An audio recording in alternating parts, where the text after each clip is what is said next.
Hello students, welcome to SB Math Stat Physics class.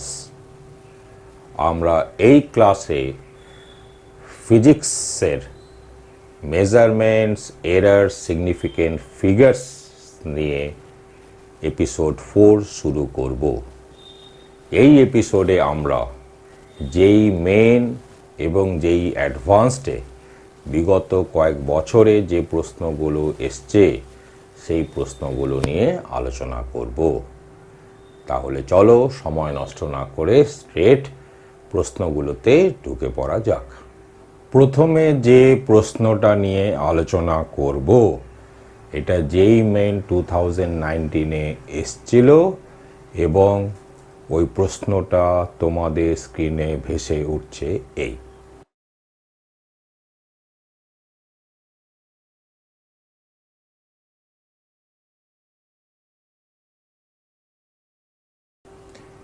প্রশ্নটা মন দিয়ে দেখো কি বলছে যে ডেনসিটি মেজারমেন্ট অফ আ কিউবে মাস এবং এজ লেন্থটা বলে দিয়েছে। মাসটা কত বলে দিয়েছে?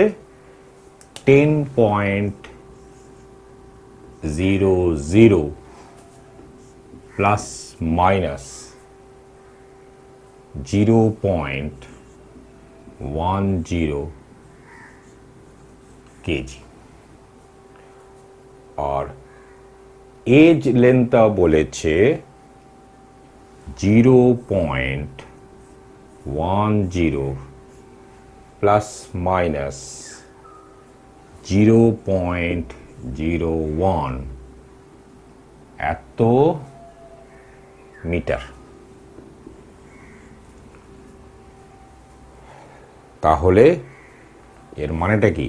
যে মাস বেস্ট মানে মাসের বেস্ট এস্টিমেটটা হলো 10.00।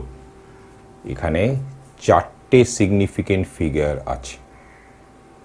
দেখো এখানে পয়েন্টের পর দুটো প্লেস আছে বলেই এখানে পয়েন্টের পর দুটো প্লেসটা হচ্ছে ওর আনসার্টেনটি। আর এখানে দুটো সিগনিফিকেন্ট ফিগার আছে আর পয়েন্টের পর দুটো প্লেস আছে বলেই এখানে পয়েন্টের পর দুটো প্লেস আছে। এটা খেয়াল করার মতন বিষয়। আর লেন্থ বেস্ট হচ্ছে 0.10 মানে এত কেজি আর এত মিটার। তাহলে বার করতে বলছে যে error in the measurement of density is ওই চারটে অপশনের মধ্যে কোনটা হবে। তাহলে রো যদি ডেনসিটি হয় তাহলে রো বেস্ট ইকুয়াল টু হলো mass best divided by L বেস্টের হোল কিউবড। ঠিক কথা। এখন এম বেস্টটা তো হচ্ছে 10.00 আর এটা হচ্ছে 0.10 হোল কিউবড। তাহলে আগেই বলেছিলাম যে রো বেস্টে সিগনিফিকেন্ট ফিগারের সংখ্যা কখনোই এই দুটোতে যে লিস্ট অ্যাকুরেট নাম্বার যেটা আছে সেটা কোনটা? এটা মানে দুটো সিগনিফিকেন্ট ফিগারের বেশি হতে পারে না। এখন এটা তো খুব সহজ ক্যালকুলেশন, তবে তার আগে একটা ইউনিট লিখে ফেলো, সেটা হচ্ছে কেজি পার মিটার কিউবড। এখন এটা ক্যালকুলেট করলে কত বেরোবে? এটা বেরোবে হচ্ছে 1.0 ইন্টু 10 পাওয়ারে 9 মানে 10 পাওয়ারে 7 কেজি পার মিটার কিউবড। ঠিক আছে, দেখো দুটো সিগনিফিকেন্ট ফিগার রেখেছি আমরা। এবার ডেল্টা রো বাই রো বার করতে হবে। তাহলে ডেল্টা রো বাই রো কত হবে? Delta rho by rho equal to হবে delta M by M best plus 3 delta L by L best. এখন এটা মানে হলো 0.10, কারণ এটাই ছিল আনসার্টেনটি ইন এম, আর এম বেস্ট হচ্ছে 10.00, আর 3 ইন্টু ডেল্টা এল এর এটা ছিল আনসার্টেনটি ছিল 0.01, আর এল বেস্ট ছিল 0.10। এখন এইটা তোমার ক্যালকুলেট করে 0.31 বেরোচ্ছে। এখন দেখো একটা জিনিস দেখার মতন বিষয়, যে 0.31 এটা কিন্তু আনসারে আছে, কিন্তু উইথ আ ইউনিট আছে, সেটা হলো কেজি পার মিটার কিউবড। কিন্তু ডেল্টা রো বাই রো এটা তো হচ্ছে ফ্র্যাকশনাল এরার বা ফ্র্যাকশনাল আনসার্টেনটি, তাহলে এইটা তো ইউনিটলেস হয়। তাহলে এরার যদি বার করি, যেটা বার করতে বলছে, তাহলে এরার কত হবে?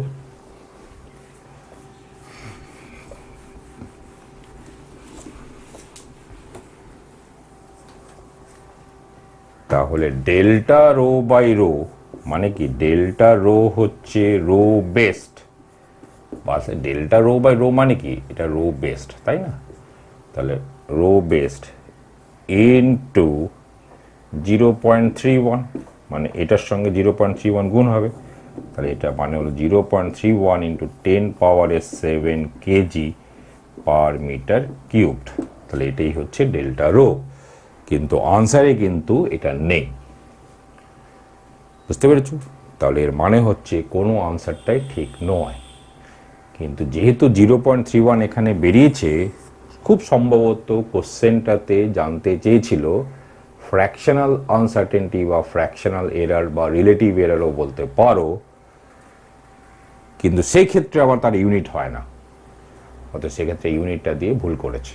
তা সত্ত্বেও আমার মনে হয় অপশান ডিতে টিক মারাটাই ভালো।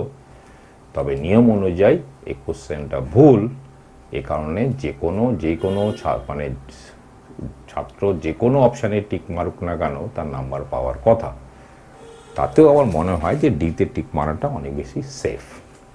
এখন আমরা যে প্রশ্নটা নিয়ে আলোচনা করব সেটাও 2019 যেই মেনে এসছিল, এবং এই প্রশ্নটা তোমাদের স্ক্রিনে ভেসে উঠছে এই।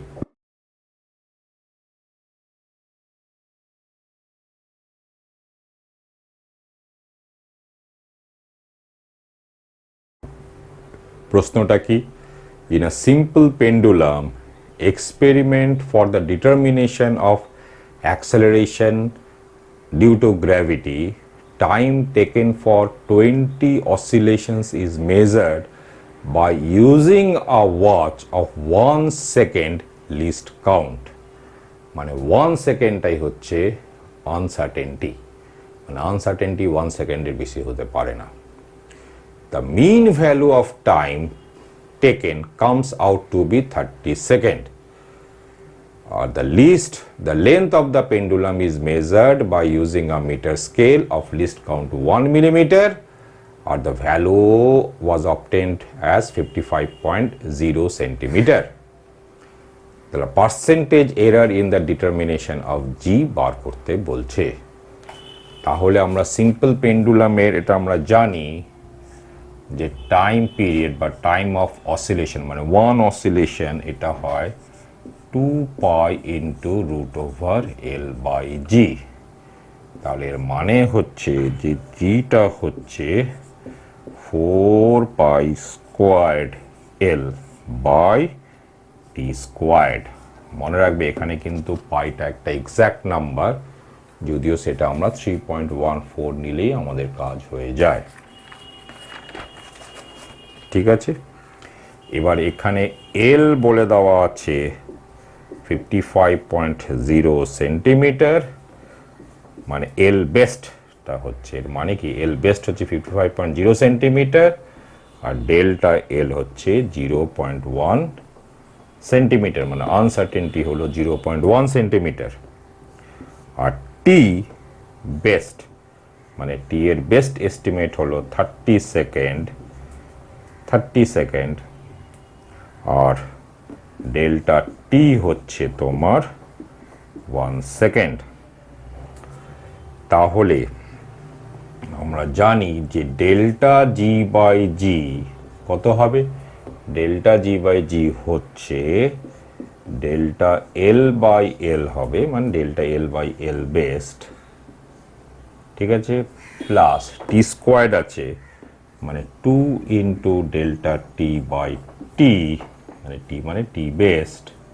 এই তাহলে পার্সেন্টেজ এরার মানে হচ্ছে এখানেও 100 দিয়ে মাল্টিপ্লাইড হয়ে যাবে, আর এটাও 100 দিয়ে মাল্টিপ্লাইড হবে। এই হচ্ছে তোমার আনসার, যেটা ক্যালকুলেট করে কি বেরোয় সেটা দেখো। তাহলে ডেল্টা এল কত? 0.1 ডিভাইডেড বাই এল বেস্ট, মানে হচ্ছে 55.0, আর এটা হচ্ছে 2 ইন্টু ডেল্টা টি হচ্ছে 1 সেকেন্ড, মানে 2 ডিভাইডেড বাই টি বেস্ট হচ্ছে 30, এটা ইন্টু 100%। এই হলো এর মানেটা কি? 10/55 প্লাস 20/3, এত পার্সেন্ট। এখন এটা দেখো, এটা হচ্ছে 6-এর একটু বেশি। এখন যদি এত কিছু করারও দরকার নেই, 6-এর একটু বেশি একটা অপশানেই আছে, সেটা হচ্ছে অপশান বি। তা তো আর ক্যালকুলেট করার কোনো দরকারই নেই, অপশান বিটাই হচ্ছে কারেক্ট অপশান। তাহলে এবার নেক্সট প্রশ্নে চলে যাই। এবার যে প্রশ্নটা নিয়ে আলোচনা করব সেই প্রশ্নটাও 2019 যেই মেনে এসছিল, এবং প্রশ্নটা তোমাদের স্ক্রিনে ভেসে উঠছে এই।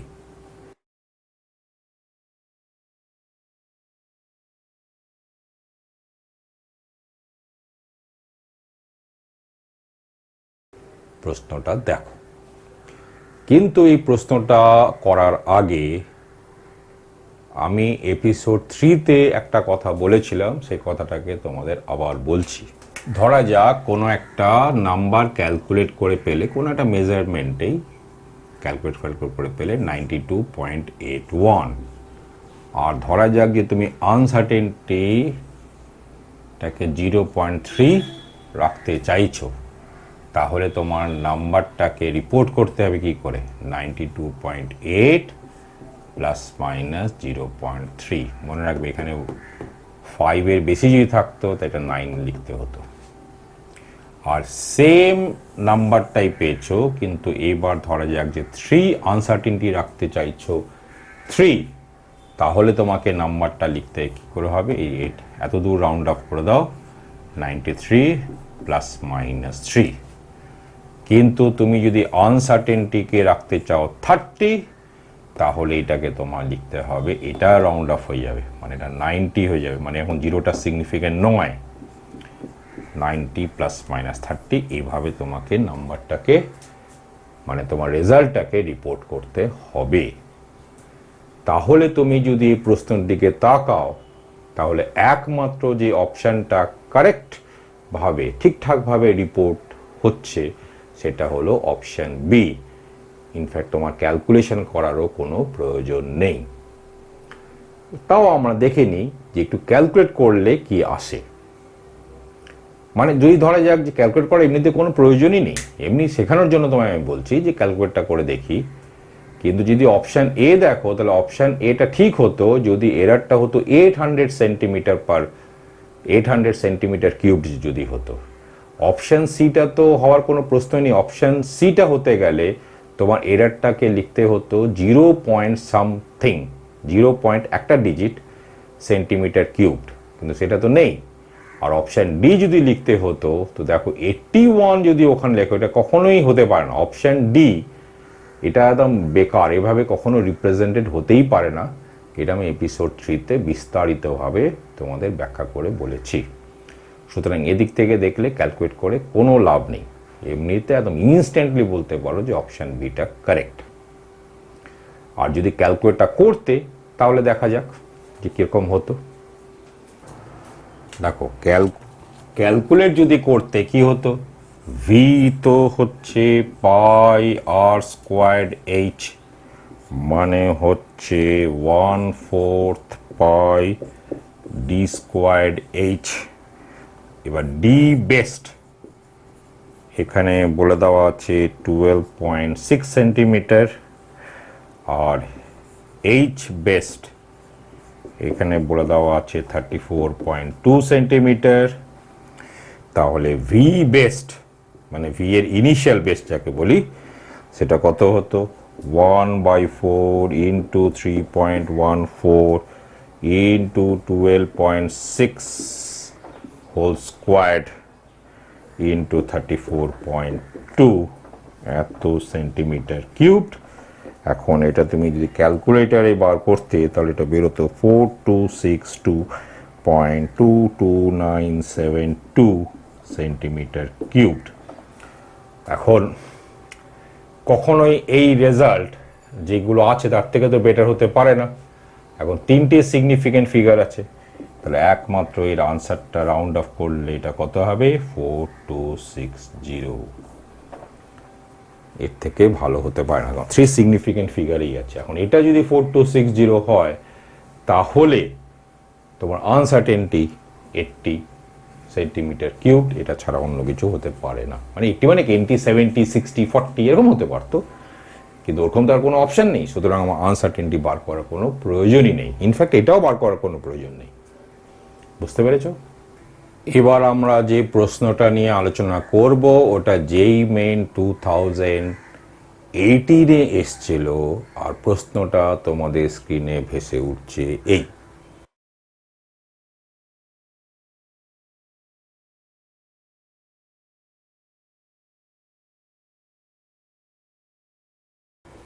কি বলছে, the density of a material in the shape of a cube is determined by measuring the 3 sides of the cube and its মাস।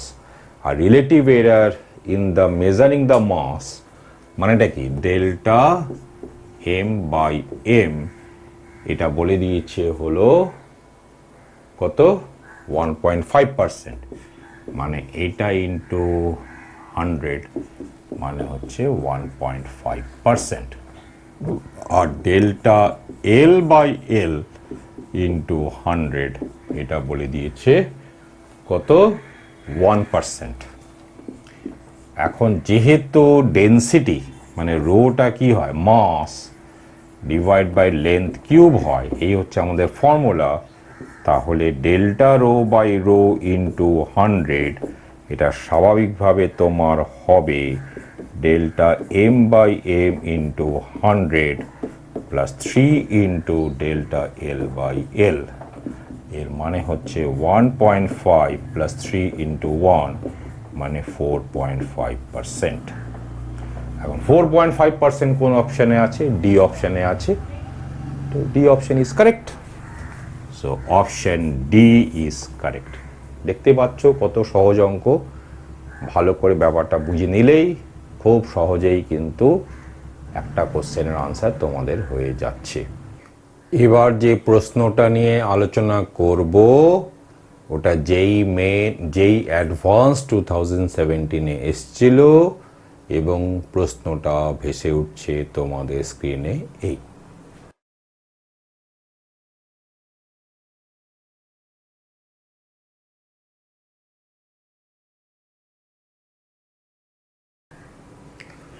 তাহলে এখানে কি লেখা আছে, প্রশ্নটা ভালো করে দেখে নাও। নিশ্চয়ই প্রশ্নটা ভালো করে দেখে নিয়েছো।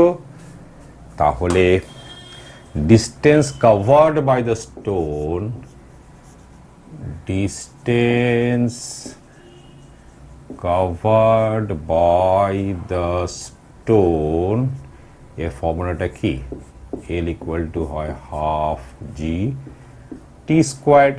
তো এখানে ধরলাম যে টাইমটা লেগেছে হচ্ছে t1, তাহলে এই জিনিসটা জিটা তো 10 বলে দিয়েছে, তাহলে 5t1 স্কোয়ার্ড, এর মানেই হলো t1 হচ্ছে √L/5। এই টাইম লেগেছে স্টোনকে ও ঠিক গিয়ে নিচে, ওয়েলের একদম নিচে গিয়ে পড়তে, কিন্তু যে পড়লো সাউন্ড অফ ইম্প্যাক্ট, তো তো সাউন্ড অফ ইম্প্যাক্টটা আবার আসতে কত সময় লাগলো, ধরলাম T2 সময় লেগেছে। তাহলে T2 ইকুয়াল টু কত, L/300, কারণ সাউন্ডের ভেলোসিটি বলেই দিয়েছে 300 মিটার পার সেকেন্ড। তাহলে টোটাল টাইম ক্যাপিটাল টি মানে হলো T1 প্লাস T2 হচ্ছে √L/5 প্লাস L/300।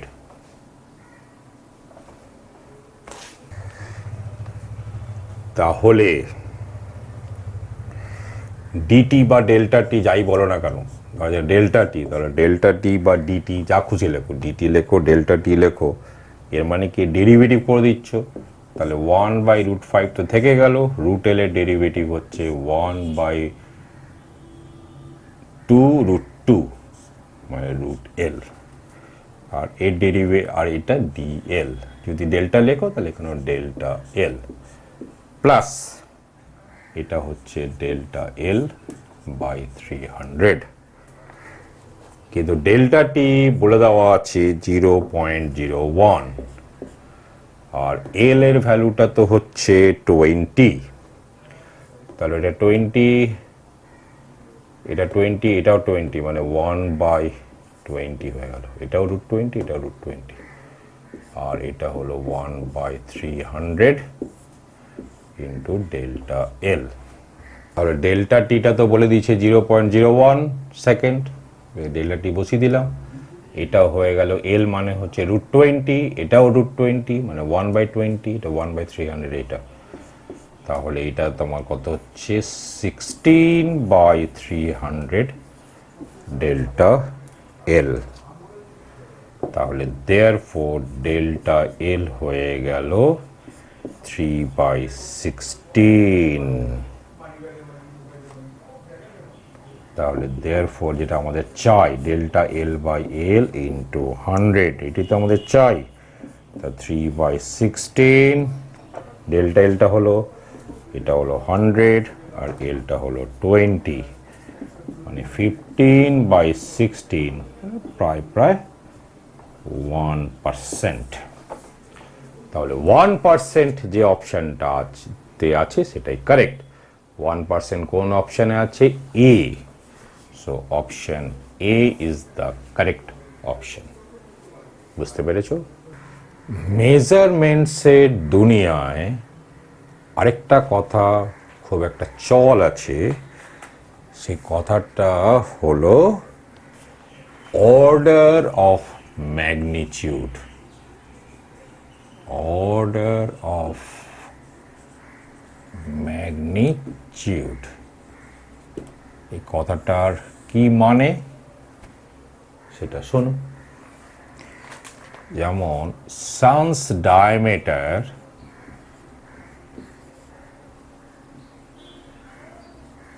এটা 3 সিগনিফিকেন্ট ফিগার অবধি এর মেজারমেন্ট হচ্ছে এত। 3 সিগনিফিকেন্ট ফিগার্সে সানের ডায়ামিটার হচ্ছে এই। খালি খেয়াল করবে যে এখানে যে নাম্বারটা আছে এটা যদি 5-এর ছোট হয় তাহলে আমরা বলবো যে the order of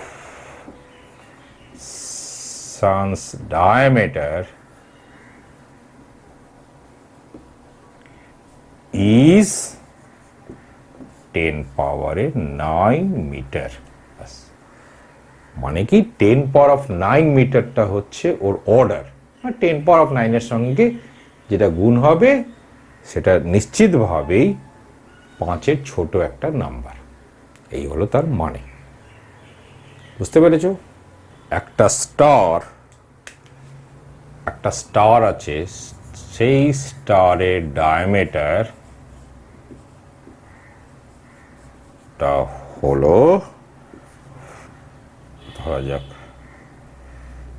7.62 into 10⁻12 metre. তাহলে আমরা কি বলবো, এরকম বলবো, the order of this stars diameter is 10 পাওয়ারে 13 মিটার। 10 পাওয়ার 13 কেন করে দিলাম? কারণ এখানে যে নাম্বারটা আছে সেটা 5 এর বেশি। বুঝতে পেরেছো? আরটা দেখো, radius of the nucleus of hydrogen atom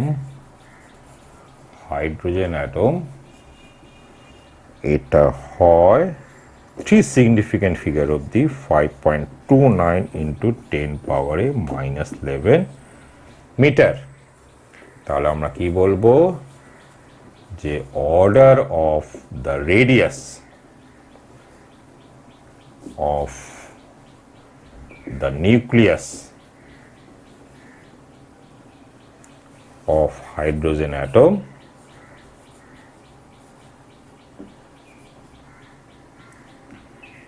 equal to কত হবে? যেহেতু এটা 5 এর বেশি আছে তাহলে এখানে পাওয়ারে 1 অ্যাড হয়ে যাবে, মানে 10 পাওয়ারে -10 মিটার। বুঝতে পেরেছো? আরেকটা এক্সাম্পল নেওয়া যাক। মাস অফ অ্যান ইলেকট্রন, এটা 3 সিগনিফিক্যান্ট ফিগার অবধি হয় 10.11 ইন্টু 10 পাওয়ারে -31 কেজি। তাহলে আমরা কি বলবো, the order of the mass of an electron equal to, যেহেতু এখানে 5 এর বেশি আছে তাহলে এখানে অ্যাড হয়ে যাবে, মানে 10 পাওয়ারে 30 কেজি। এই হলো অর্ডার। আমার মনে হয় পুরো বুঝতে পেরে গেছে ব্যাপারটা। ইন জেনারেল কোনো একটা কোয়ান্টিটির মেজারমেন্টটা আমরা অলওয়েজ এইভাবে লিখি 10 পাওয়ারে m, যেখানে এই যে mটা আছে সেটা পজিটিভ ইন্টিজারও হতে পারে, নেগেটিভ ইন্টিজারও হতে পারে।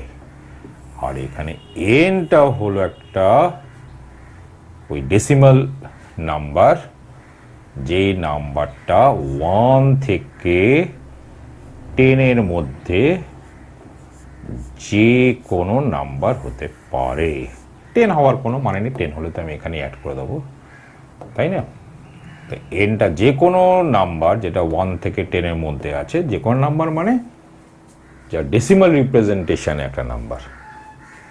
তাহলে যদি এনটা 5 এর ছোট হয় তাহলে অর্ডার অফ ম্যাগনিটিউড বলবো 10 পাওয়ারে m, আর এনটা যদি 5 এর বেশি হয় তাহলে অর্ডার অফ ম্যাগনিটিউড বলবো 10 পাওয়ারে m plus 1, 10 to the power m plus 1। এই হলো অর্ডার অফ ম্যাগনিটিউডের মানে। এতে কি হয়, এটাতে একটা রাফলি আমরা আইডিয়া করতে পারি যে ওই কোয়ান্টিটির যে মেজারমেন্টটা কত বড় বা কত ছোট। Measurements and significant figures episode 4 এখানেই শেষ করলাম। এই এপিসোডের শেষে তোমাদের জন্য আমি বেশ কিছু প্রশ্ন রেখে যাচ্ছি, তার আনসারটাও আমি দিয়ে দিচ্ছি, তোমরা বাড়িতে নিজেরাই করবে, আশা করি পেরে যাবে। যদি এই এপিসোড, এই 4টে যে এপিসোড আমি measurements, errors and significant figures নিয়ে তোমাদের কাছে রেখেছি, এটা বুঝতে কোথাও যদি কিছু বুঝতে তোমাদের সমস্যা হয়ে থাকে তাহলে এখন যে হোয়াটসঅ্যাপ নাম্বারটা ভেসে উঠছে তোমাদের স্ক্রিনে, সেখানে তোমরা তোমাদের অসুবিধার কথা জানাতে পারো, অথবা এখন যে মেইল আইডিটা ভেসে উঠছে সেখানেও তোমরা তোমাদের অসুবিধার কথা, তোমাদের প্রশ্ন মেইল করতে পারো। আরেকটা সুযোগ তো রয়েছেই, সেটা হলো ইউটিউবের কমেন্ট সেকশনেও তোমাদের প্রশ্ন বা অসুবিধার কথা জানাতে পারো। যদি তোমাদের আমার এই channel SB math stat physics class ভালো লেগে থাকে, উপকারে এসে থাকে, কাজে লেগে থাকে, তাহলে আমার এই চ্যানেলকে সাবস্ক্রাইব করো। আর আমার এই যতগুলো ভিডিও লেকচার্সগুলো আছে সেগুলো বন্ধু বান্ধবদের মধ্যে আরও বেশি বেশি করে শেয়ার করো। আর যদি এই পার্টিকুলার ভিডিও লেকচারটা তোমাদের ভালো লেগে থাকে তাহলে লাইক বাটনটাকে প্রেস করে দিও, তাতে একটু কি হয়, একটু উৎসাহ বোধ করি। মনে রাখবে এই ভিডিও লেকচারের শেষে প্রশ্নগুলো করতে ভুলো না। আবার দেখা হবে ফিজিক্স অ্যান্ড মেজারমেন্টস এর নেক্সট এপিসোডে।